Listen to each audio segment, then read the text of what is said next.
But Savitri की अमावस्या के दिन सौभाग्यवती नारियां अखंड सौभाग्य के लिए बट सावित्री का व्रत आप लोग करते होंगे, कई लोग अखंड सौभाग्य के लिए करेंगे, क्योंकि इस बट के पेड़ के नीचे भगवान विष्णु शंकर जी से विनती करे थे वर के लिए, इसलिए अखंड सौभाग्य का देने वाला।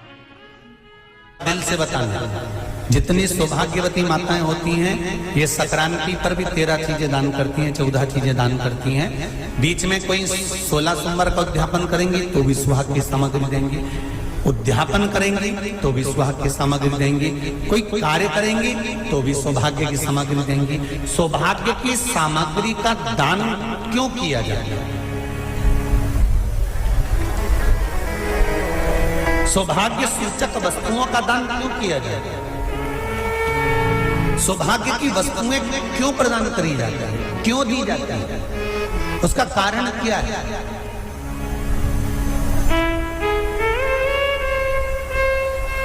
क्यों देते हैं? महाराज,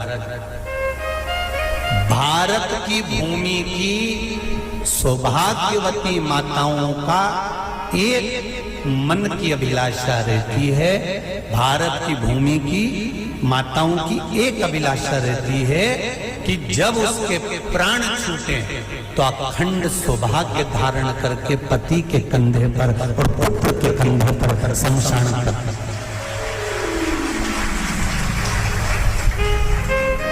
ये भारत की भूमि की माताओं की सोच है, उनके मन का संकल्प, उनके मन का भाव।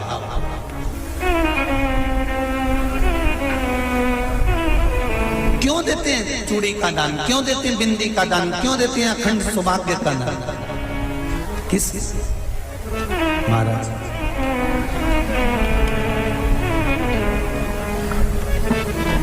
मेरे हाथों में भर भर के चूड़ी रहे,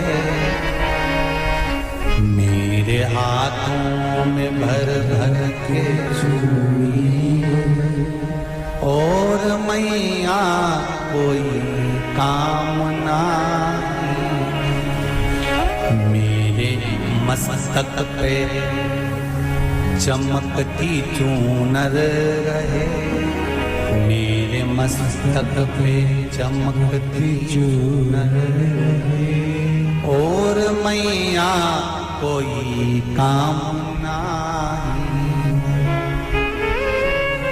मेरी मांगों में भर भर के सिंदूर रहे, मेरी मांगों में भर भर के सिंदूर रहे, और मैया कोई काम नहीं, मेरे पाँव में बिछुड़ी का जोड़ा रहे,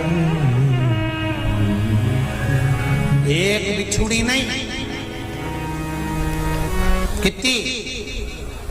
2, 3, 4, 5, एक एक पाँव में जोड़े से बिछुड़ी होना चाहिए,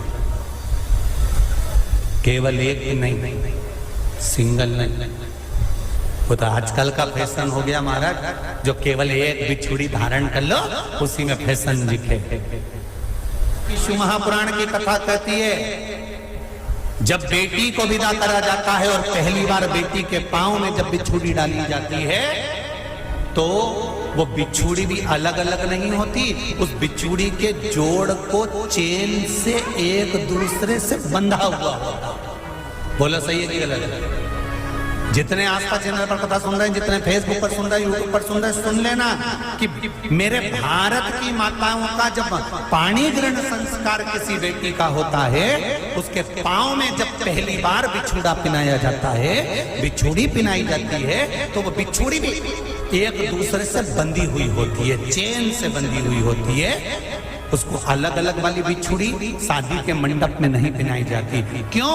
जैसे ये बिछुड़ी एक दूसरे से पांव में बंधी हुई है, तुम्हारी जिंदगी अंतिम श्वास तक ऐसी ही बंधी हुई है, यही वर्णन है। वो तो अब माताओं ने थोड़ा सा फैशन चेंज कर दिया, अब पाँव में ज्यादा बिछुड़ी निकलती, गड़ती है, चुभती है, एक बिछुड़ी धारण है। महाराज पर नहीं, बिछुड़ी भी दो हो, जोड़े से। हमारी माताएं, भारत की भूमि की जो माताएं हैं, ये चूड़ी भी हाथ में पहनती है तो जोड़े से पहनती है। बोलो जैसा सही है कि गलत है? एक अकेली चूड़ी माताएं हाथ में धारण नहीं करती हैं। अगर भारत की भूमि की संस्कारित माताएं हैं और भारत की भूमि की सभ्यता और संस्कृति को जानती है तो अकेली चूड़ी नहीं, जोड़े की चूड़ी पहनेगी। 2 चूड़ा डालेगी, 4 डालेगी, 12 डालेगी, पर सिंगल नहीं, अकेले। महापुराण की कथा ये कहती है कि पार्वती जी ने और गंगा जी ने जितना सौभाग्य का दान दिया है, उनके बराबर दुनिया का कोई व्यक्ति इतना सौभाग्य का दान नहीं दे सकता जो माता गंगा और पार्वती दोनों दान दे रहे हैं।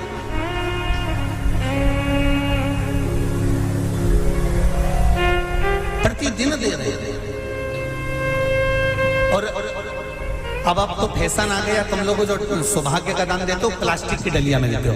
पर एक एक पुराण को उठा कर देख लेना, एक एक उद्यापन को उठा कर देख लेना। जितनी तुम कथा तुम्हारे घर में छोटी छोटी कथाओं की पोथियां पढ़ी हो, उनको उठा कर देख लेना। उसमें नहीं लिखा कि प्लास्टिक की डलिया में सौभाग्य की वस्तु का दान दिया जाता है। उसमें लिखा है बांस की पिटारी में, बांस की डलिया में सौभाग्य की वस्तुओं का दान दिया जाए। क्यों?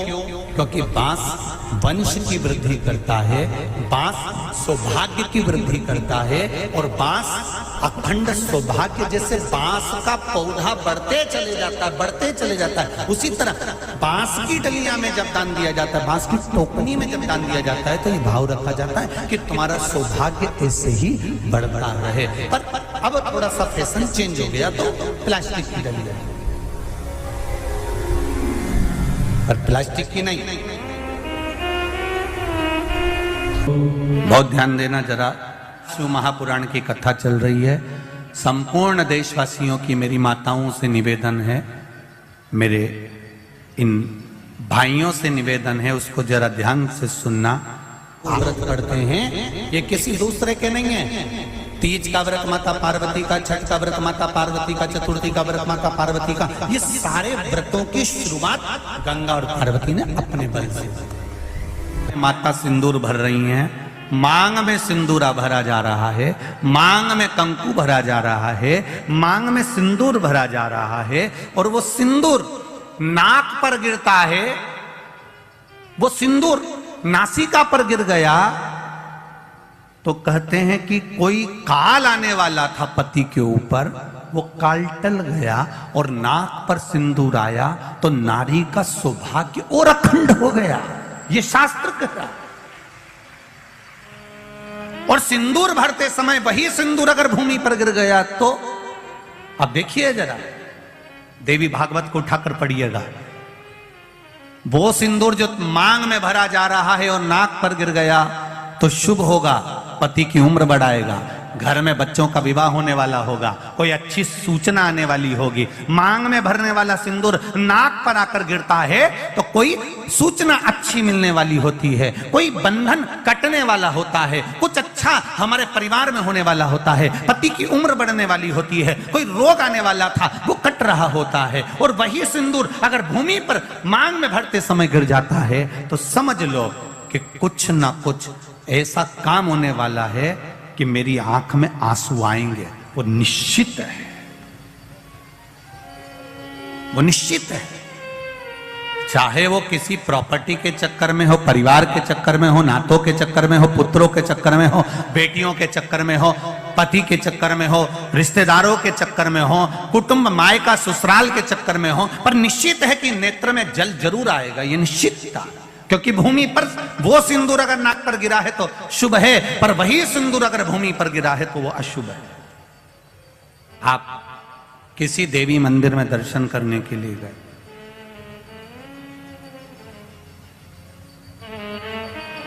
वहां से उन्होंने हनुमान जी के मंदिर का सिंदूर लिया और तुम्हारे माथे पर लगा दिया। समझना जरा कथा को बहुत अच्छे से। उन्होंने हनुमान जी का सिंदूर लिया, तुम्हारे मस्तक पर लगा दिया। अब मस्तक पर आपने अगर सिंदूर लगाया है और हनुमान जी महाराज का या देवी जी का या भगवान का सिंदूर आपके मस्तक पर लग गया है, तो वो सिंदूर कम से कम शास्त्र कहता है 2.5 घंटे तक आपके मस्तक पर रहना चाहिए। कितने घंटे तक रहना चाहिए? जम के बोलो जरा। 2.5 घंटे तक रहना चाहिए। कारण क्या है? भगवान के चरण का अगर कोई कुंकू या सिंदूर हमारे मस्तक पर लगाया गया है, वो 2.5 घंटे तक रहे, उसके बाद उस सिंदूर को किसी नैपकिन, कपड़ा या अन्य चीज से पोंछ देते हैं। पोंछने के बाद वो गलत जगह पर टंग जाता है, लोग उसका गलत हाथ का प्रयोग कर लेते हैं। वो जितनी जगह गलत जगह जाता है उतना दोष हमको लगते चले जाता है। इसलिए उस सिंदूर का क्रम है कि कोई पुष्प है, उस पुष्प से उस सिंदूर को लगा लिया जाता है। कोई पत्ती है, उससे सिंदूर को लगा लिया जाता है। उस पुष्प को फिर विसर्जन में, अगर विसर्जन में नहीं रख सकते तो अपने घर में जो गमला होता है जिसमें पौधा लगा होता है, उस पौधे में उसको डाल दिया जाता है, जिससे वो सिंदूर उसमें मिल जाए और हमारे घर में सदा रहे। पर हमने कोई टाविल, होटल में ठहरे तो होटल के टाविल से पोंछ दिया, कहीं ठहरे थे तो दीवार से पोंछ दिया, कहीं लगा दिया। उसका दोष है, उसका दोष।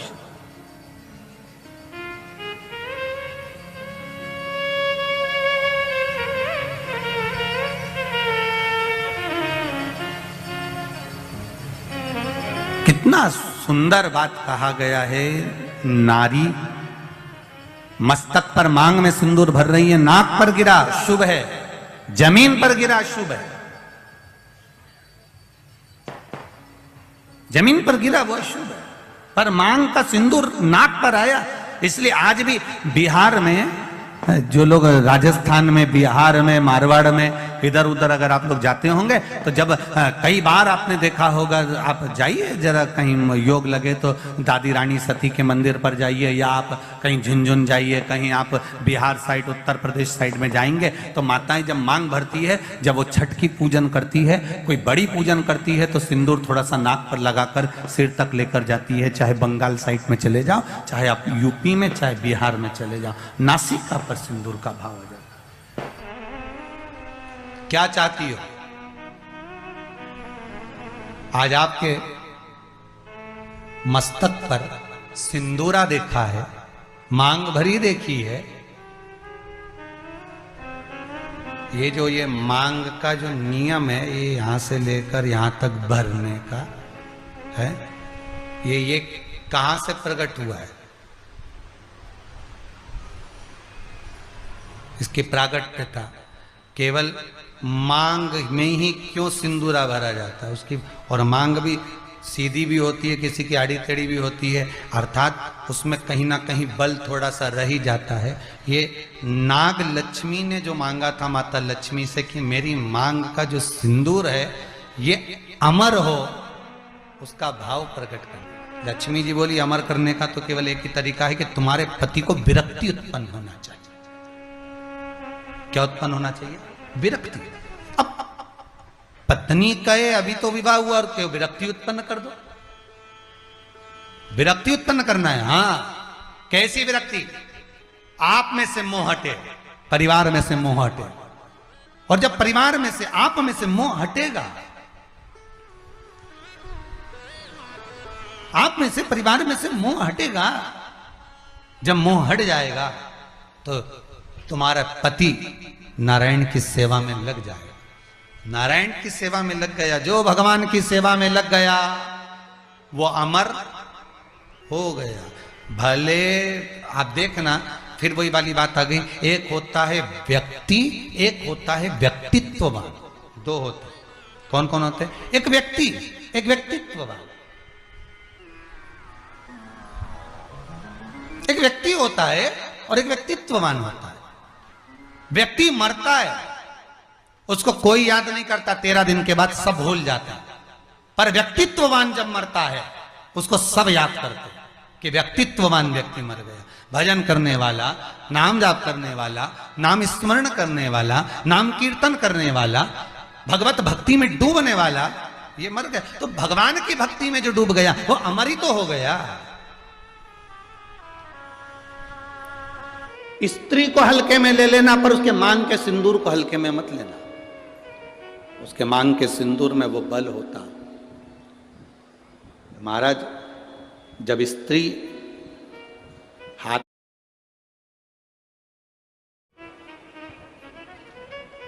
स्त्री को हल्के में ले लेना, पर उसके मांग के सिंदूर को हल्के में मत लेना। उसके मांग के सिंदूर में वो बल होता। महाराज, जब स्त्री हाथ में सिंदूरा लेती है ना, आपके इधर कैसे सिंदूर लगाते हैं हमको तो नहीं मालूम, पर सुहागन स्त्री जिसकी शादी हो गई, वो स्त्री जब अपने हाथ में सिंदूरा लेती है, स्त्री कभी भी सिंदूर जब लगाती है तो सिंदूर की डब्बी को कहीं रखकर नहीं लगाती, हमेशा याद रखना। जिस नारी सिंदूरे को नीचे रख दिया या सिंदूरे को अलमारी पर रख दिया या सिंदूरे को टेबल पर रख दिया और उसमें से लेके सिंदूर लगा रही है, तो वो नारी, हाँ, एक जगह पर सिंदूरा रखा जा सकता है, जब आप सुहागल कर रहे हो, कोई पूजन कर रहे हो, तो आप देवी जी को, गणेश जी को जो सिंदूर चढ़ा रहे हो वो चढ़ा हुआ जमीन पर भी रखा हुआ मांग में धर सकते हो। पर जब आप स्वयं 16 श्रृंगार कर रहे हो, उस जगह पर सिंदूरा जमीन पर नहीं रखा जाता। सिंदूरा जमीन पर रखा हो और नारी मांग का सिंदूर भरती हो तो पति को रोग ग्रसित करता ही है, पति रोगीला होता ही है, ये निश्चित है। उसका पति रोगीला जरूर होगा, ये निश्चित है। उसको रोग जरूर घेरेगा, ये पक्का है। स्त्री जब सिंदूरा में, यहां तक शास्त्र प्रमाण देता है कि एक दुल्हन पहली बार जब मांग भरती है और पति उसकी मांग भरता है, तो पति के भी हाथ में सिंदूरा पकड़ाया जाता है और पति अपने हाथ से उस मांग को भरता है। पति के हाथ में सिंदूरा पकड़ाया जाता है। वो सिंदूरा साधारण नहीं है।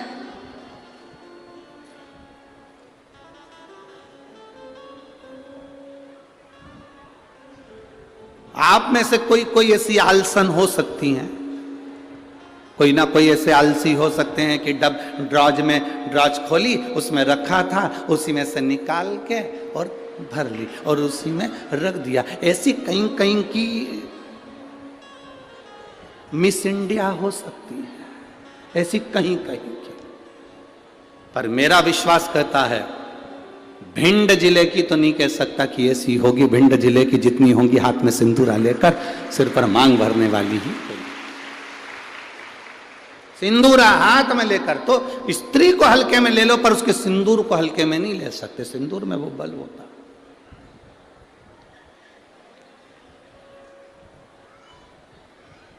एक कौन सा राक्षस है जिसका संहार, वो कौन सा राक्षस है जिसका संहार एक स्त्री ने मांग के सिंदूर से अपने दूसरे प्रतिबिंब को प्रकट कर कर मारा था? वो कौन सा राक्षस है? ऐसा कौन सा राक्षस जिसको वर था कि वो स्त्री के हाथ से मरेगा और स्त्री अपने मांग के सिंदूर से, उस सिंदूर से अपनी परछाया प्रकट कर लेती है और परछाया से मारती है? वो एक ही राक्षस था, मुल्कासुर। कौन सा राक्षस? मुल्कासुर। उसको माता जानकी जी ने मारा था, लंका में जाकर मारा था, लंका के दरवाजे पर। कौन था मुल्कासुर? कुंभकर्ण की पत्नी का पुत्र, कुंभकर्ण का बेटा। कुंभकर्ण की जो पत्नियां थी उसमें से एक करकटी थी जिसका पुत्र भीम था। उस भीम को शिवजी ने मारा था तो वो भीमा शंकर बन गया था। और कुंभकर्ण का एक बेटा था मुल्कासुर, जो जन्म लेने के बाद मूल में हुआ था तो उसको भिगवा दिया गया था, जिसको सीता जी ने मारा था, माता जानकी जी ने मारा था। मांग के सिंदूर में कितना बल होता है।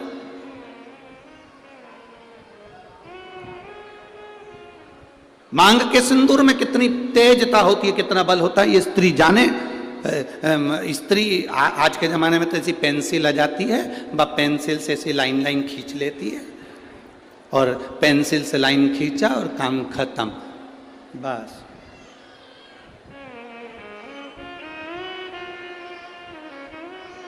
नहीं नहीं भाई,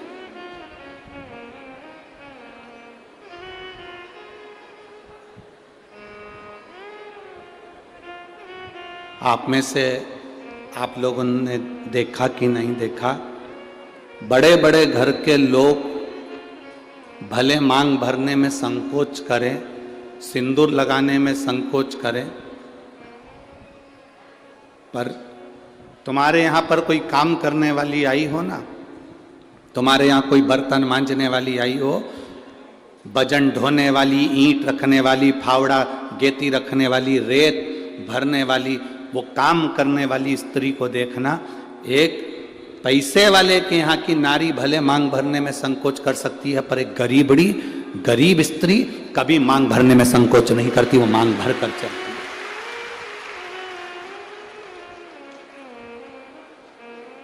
आपके यहाँ कोई बर्तन मांजने वाला आते हो, आपके यहाँ कोई झाड़ू लगाने वाली आती हो, आपके यहाँ कोई पोछा लगाने वाली आती हो, आपके यहाँ तगाड़ी ढोने वाली आती हो, वो स्त्री मांग में सिंदूर भर कर चलती है।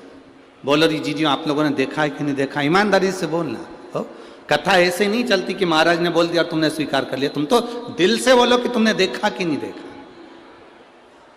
वजन ढोने वाली मांग में सिंदूर भर लेगी और मांग में सिंदूर भरकर वजन ढोलेगी। किसी उस स्त्री से पूछना कि मांग में तो सिंदूर भर लेती है, भले तू कैसी भी दिखे पर तेरी मांग खाली नहीं रहती है, उसका कारण क्या है? तो वो स्त्री कहती है कि मैं कितना भी बोझा ढोलूं, मेरा पति मेरे साथ में वजन ढोने में साथ रहता है। मांग के सिंदूर में वो बल होता है महाराज। वो सिंदूर जो सीता जी अपनी मांग में भर रही, वो सिंदूर आज तक ददरुआ धाम सरकार श्री हनुमान जी महाराज के तन पर तुम्हें लगा हुआ दिखता है। उस सिंदूर में कितना बल होगा, उस सिंदूर में कितना आनंद होगा, वो सिंदूर क्या साधारण होगा? नारी जब मांग में सिंदूर भरे, उस समय दर्पण के सामने केवल नारी हो, कोई दूसरा नारी को मांग में सिंदूर भरता हुआ ना देखे। जब नारी गले में मंगलसूत्र धारण कर रही हो या 16 श्रृंगार जब नारी धारण कर रही हो, उस समय पर कोई ना देखे। नारी का जो श्रृंगार है,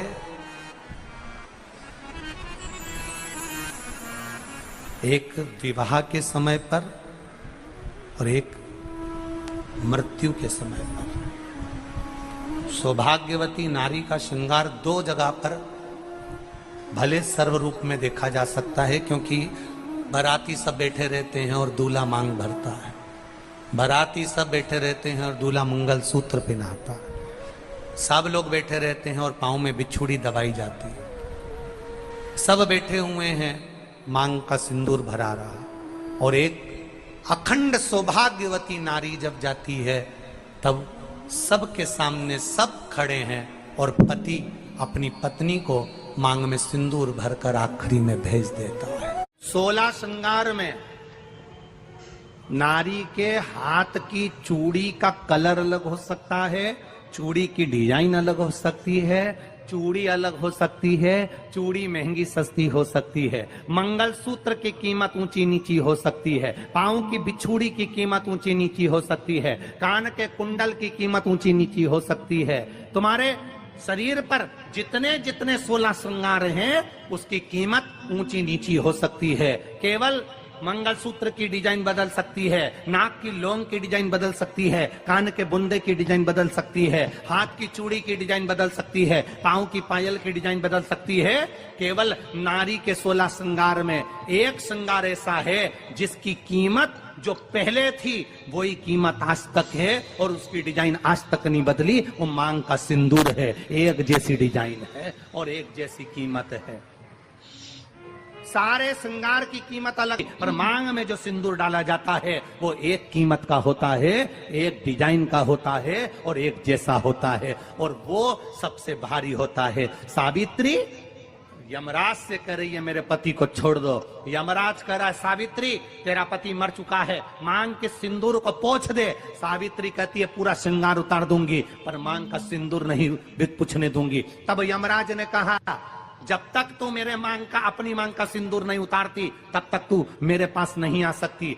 भगवान यमराज से सावित्री ने कह दिया मैं भी तुझे वचन देती हूं यमराज, मेरी मांग में जब तक सिंदूर है, जैसे सीता ने लाइन लक्ष्मण जी ने लाइन खींच दी थी और सीता पार नहीं जा सकती थी, मैं भी तुझे वचन देती हूं जब तक नारी की मांग में सिंदूर है तब तक तू उसके पति को उसके सामने लेकर नहीं जा सकता, यह भी मैं तुझे कह देती हूं। यमराज भैंसे पर सवार होकर सत्यवान को लेकर जा रहा था। सावित्री से वचन पर वचन चल रहे थे। अड़ के पेड़ के नीचे छोड़कर आए। क्या चाहिए तुझको, क्या चाहिए तुझको, क्या दूं मैं तुझको, कुछ मांग ले मुझसे। सावित्री कहती है क्या दोगे आप, मेरे पति के प्राण दे दो बस वापिस, और कुछ नहीं चाहिए। यमराज यमलोक में प्रवेश करने लगा।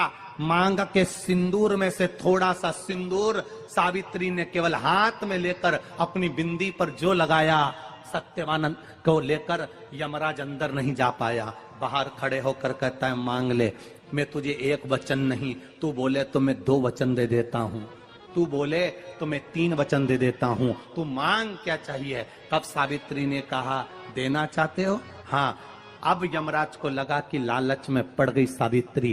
तब कहा पहला वचन दीजिए, मेरे अंधे सास ससुर के नेत्र वापिस आ जाएं। यमराज ने कहा तथास्तु। दूसरा वचन दीजिए, मेरे सास ससुर अपने पोता पोती का मुख देखें। यमराज ने कह दिया तथास्तु।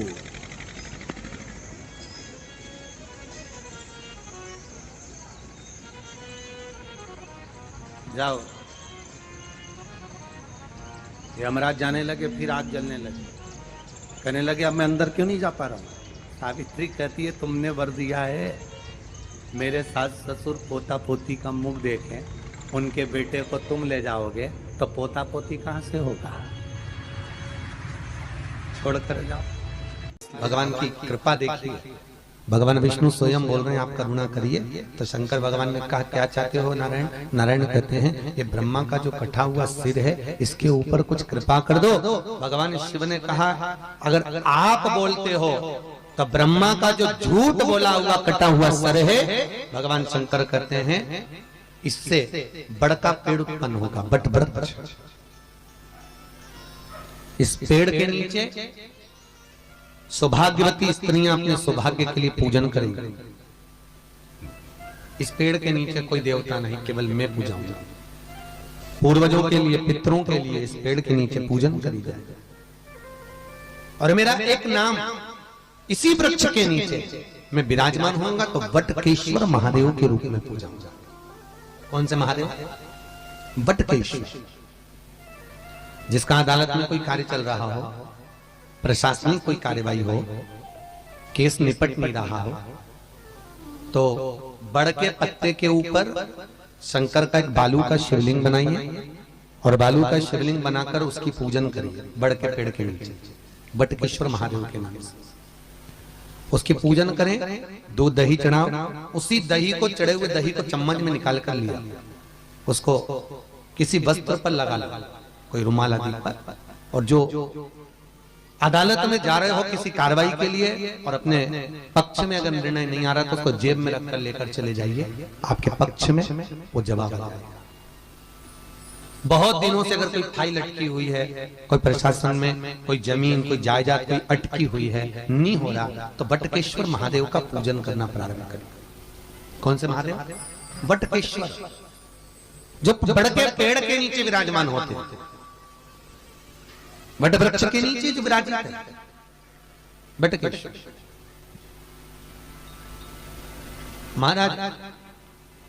यही वटकेश्वर महादेव के शास्त्र कहता है जिसको पथरी की बीमारी हो जाती है ना, स्टोन हो जाता है कहीं किडनी के पास, कहीं लीवर के पास, कहीं अन्य अन्य जगहों पर स्टोन जिसको हो जाता है पथरी की बीमारी, तो जो दुर्वा होती है उस दुर्वा को महाराज बड़ के पेड़ के नीचे शंकर को समर्पित कर कर वही दुर्वा बटकेश्वर महादेव के पेड़ के नीचे बटकेश्वर महादेव का स्मरण कर कर चबा चबा कर खा लेने से, दुर्वा ये सादी दुर्वा, तो सफेद नहीं सादी दुर्वा, चबा चबा कर खा लेने से महाराज कुछ ही दिनों में पत्थरी समाप्त हो जाता है। स्टोन की बीमारी बटकेश्वर महादेव,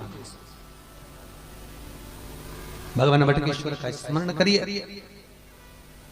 कोई कार्य उलझ रहा है, बहुत दिनों से लगे हो, व्यापार आज चल रहा है, एक दिन छुट्टी है, फिर व्यापार चल रहा है, फिर नीचे घाटा आ रहा है, फिर चल रहा है, फिर घाटा आ रहा है, बटकेश्वर का स्मरण करिए। सोमवार के दिन बटकेश्वर महादेव का पूजन करो, बड़ के पेड़ के नीचे जाके बटकेश्वर का स्मरण करो, आपका व्यापार चढ़ेगा बहुत। बटकेश्वर महादेव का पूजन एक जगह और काम आता है, कोई पैसा खा के भग गया, नहीं दे दिया, 25,000 फोन लगा दिया, पैसा नहीं आ रहा, बहुत प्रयास कर लिया, नहीं मिल रहा, तो पीपल का पत्ता, बड़ का पत्ता नहीं, पीपल के पत्ते पर शंकर के शिवलिंग का निर्माण करना, उसकी पूजन करना, महाराज पूजन कर कर जो व्यक्ति ने रुपया खाया है उसी का नाम लेकर ये पीपल के पत्ते पर बने हुए शिवलिंग को बहते हुए पानी में उसका नाम लेकर छोड़ दीजिए, जितना रुपए का बगा।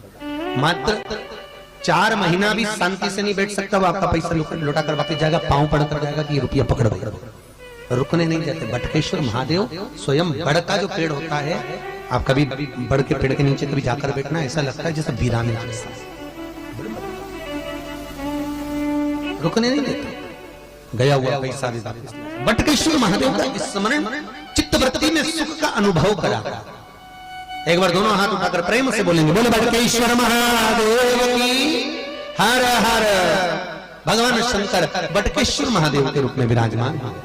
स्कंद पुराण कहती है, जिस व्यक्ति पर कर्जा बहुत ज्यादा मात्रा में हो जाता है और कर्जा चूकता नहीं है, आप बहुत प्रयास कर लिए, करोड़ों रुपए का कर्जा हो गया, यहां से लिया वहां दिया, वहां से उठाया वहां दिया, वहां से उठाया वहां दिया, तो निवेदन है कभी मौका लगे कर्जा मुक्ति के लिए सारे वृक्षों में अगर कोई श्रेष्ठ वृक्ष माना गया है तो वो बट का वृक्ष माना गया महाराज। इसलिए प्रशासनिक कार्य के लिए, मानसिक टेंशन में, परेशानियों में बटकेश्वर महादेव का स्मरण किया जाता है। और यदि निवेदन करूंगा बहुत ज्यादा, यदि आपको कर्जा हो गया है, बहुत ज्यादा कर्जा हो गया और वो कर्जा चूक ही नहीं रहा, तो थोड़े दिन बड़ के पेड़ के नीचे आप बटकेश्वर महादेव के लिए 1 लोटा पानी, उसमें थोड़ा सा पिसा हुआ चावल पीस के गला लेना, चावल को और पीस लेना, पीस के उस पानी में मिला लेना और मिलाकर उसमें थोड़ी सी हल्दी पिसी हुई डालकर बटकेश्वर महादेव के नाम से बड़ के पेड़ के नीचे अपनी कामना कर कर जो कर्जा हुआ है उस कर्जे का भान देते हुए, स्मरण देते हुए छोड़ दीजिए महाराज। 2 या 3 सोमवार एक ही जगह पर करना, 3 सोमवार बाद वहीं से बड़ के पेड़ की थोड़ी सी जड़ उठा लाना और उस जड़ को एक कोई धागे में बांधकर या तो अपनी गले में डाल लो या अपनी जेब में पटक लो, उसको थोड़े दिन पटक कर रखना, लगभग 2 से 3 महीना पटक कर रखो। वो जड़ जैसे बड़ का पेड़ विस्तार होता है, पानी गिरे ना गिरे, जल वृष्टि हो ना हो, गर्मी पड़े ना पड़े, उसको कोई फर्क नहीं पड़ता, बड़ का वृक्ष आप रूप फैलता जाता, उसकी जड़ें अपने आप प्रबल होती है। उसी तरह ये बटकेश्वर महादेव कहीं से भी अगर जड़ आपके पास में रखी है 1 महीना, 2 महीना, 3 महीना तक, तो ये जड़ अपने आप लक्ष्मी को पकड़कर खींच कर लाती है और कर्जे से मुक्त कर देती। बटकेश्वर महादेव का स्मरण सुख का देना हो। प्रदोष काल कब होता है? सूर्य अस्त होने वाला है, सूर्य डूबने वाला है, उसके 45 मिनट पहले से सूर्य डूब जाता है, उसके 45 मिनट बाद तक प्रदोष काल का समय होता है।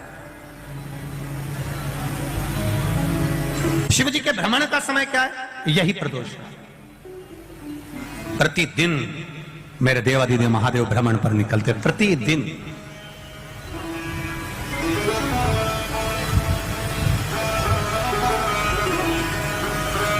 प्रदोष काल के समय पर बट वृक्ष के नीचे दिया लगाया जाता है। बट वृक्ष के नीचे लौंग का मात्र भोग रख दिया जाता है। लौंग मात्र, अगर बट वृक्ष के नीचे दिया लगाकर एक लौंग का जल या लौंग भगवान बटकेश्वर महादेव के नाम से भी अगर शिव को समर्पित करी है तो ये निश्चित है कि कर्जा कितना भी भारी होगा वो कर्जा चूकेगा जरूर, और कहीं ना कहीं से लक्ष्मी की व्यवस्था देवादिदेव महादेव करेंगे। मिट्टी के पात्र,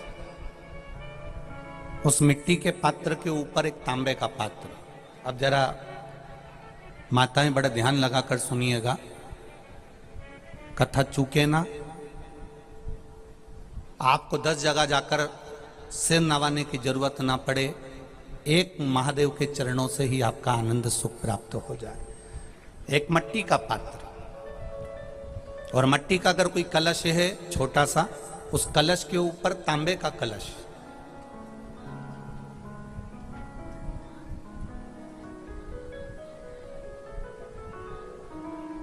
माता प्रसूति, दक्ष प्रजापति और माता वीरणी, इन तीनों का स्मरण कर कर जो बड़ के पेड़ के नीचे जो शिवलिंग हो, बड़ के पेड़ के नीचे जो शिवलिंग विराजमान हो, चाहे वो ओटले पर हो, चाहे वो पत्थर का हो, चाहे वो सीमेंट का हो, चाहे वो कंकर का हो, चाहे वो मार्बल का हो, चाहे वो जिस भी चीज का हो, बड़ के पेड़ के नीचे जो शिवलिंग हो उसमें सीधे जब आप कलश लेकर जाएंगे तो मिट्टी का पात्र, उसके ऊपर तांबे का पात्र भरा हुआ, दोनों को एक साथ पकड़ कर ले जाएंगे। पर जब आप शिवलिंग पर दक्ष प्रजापति, प्रसूति और वीरणी, इन तीनों का नाम लेकर सीधे हाथ में मट्टी का पात्र और उल्टे हाथ में तांबे का पात्र लेकर धीरे धीरे शिवलिंग पर जल समर्पित करेंगे, और उस जल का पान उसी बट वृक्ष के नीचे दोनों पति पत्नी अगर पान कर लेते हैं और संतान की कामना कर लेते हैं तो भी मेरा महादेव संतान प्रदान करता ही करता।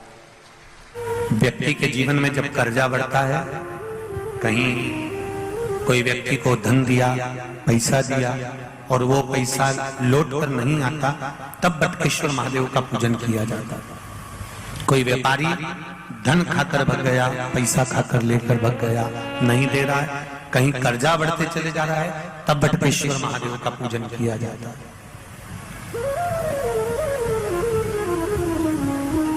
भगवान शिव का बड़ के पेड़ के नीचे पूजन, बटकेश्वर महादेव का स्मरण। हम तो आपसे भी कहेंगे, अगर आपको कभी ऐसा लगता है कि हमारा धन नहीं आ रहा है या पैसा अटक गया है, तो बड़ के पेड़ के नीचे अगर कोई शिव जी का मंदिर हो या बट वृक्ष के नीचे शिव मंदिर ना भी हो, बड़ का पेड़ भी अगर कहीं हो, तो एक लोटा जल बटकेश्वर महादेव के नाम से आप चढ़ाना प्रारंभ करो और बाबा से निवेदन करो, शिव कृपा अवश्य होगी और वो धन अपना वापिस अवश्य प्राप्त होगा। बटकेश्वर महादेव लक्ष्मी को वापिस लेकर आते हैं, ये बटकेश्वर महादेव का नियम, ये बटकेश्वर महादेव का नियम है कि वो धन संपदा को वापिस खींच कर लेकर आते हैं। कर्म करो, फल उस परमात्मा पर छोड़ो।